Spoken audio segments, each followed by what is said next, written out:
mental health today, and keeping the peace between siblings, especially during the holidays, could be challenging. Here with the advice today is Dr. Chase Samsel, psychiatrist at Boston Children's Hospital. It's great to see you, Doc. Nice to see you, Doctor. Thanks for joining us. For a lot of people, the best gift that they've ever received from their parents is a sibling.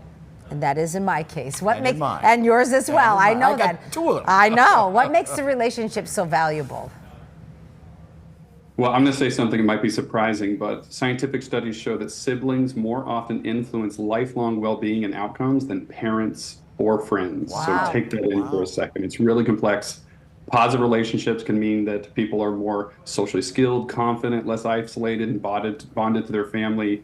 But negative relationships or interactions often can cause lifelong distress and lots of bad habits. Is it a generational thing, Doctor? In other words, you and your siblings are in the same generation and your parents are in a different generation. Well, I would say it's more that no one knows what it's like to be in your household and spend as much time with you than your sibling. Shared experiences, good. Our siblings can be a source of a lot of conflict as well when we are younger. So what do you mean if there's an argument?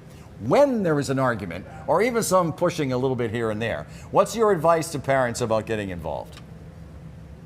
Listen, I think we as parents always just wish we could just say figure it out with our kids and leave it at that. But unfortunately, and fortunately for our younger siblings and more challenging relationships, parents need to be involved to teach problem-solving skills and reduce conflicts. Because when parents don't get involved when things are unsafe or highly distressing siblings, there are really, really bad outcomes. If something's just annoying or you've taught problem-solving skills, it's okay to let them figure it out, but you really have to be involved when things are unsafe or highly distressing.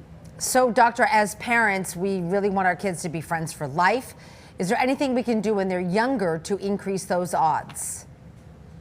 Absolutely. Tons of things. One of the first things is don't pick favorites. Nothing inspires more animosity and sibling rivalry than that. And we just talked about those importance of those outcomes.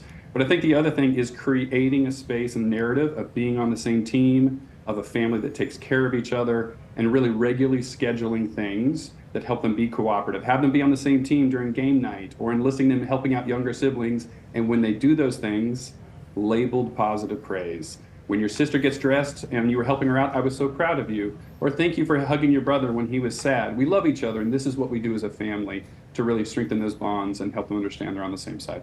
Great advice, Doctor. Great conversation. Thanks. Have a great time. Thanks, Doctor. Stay well.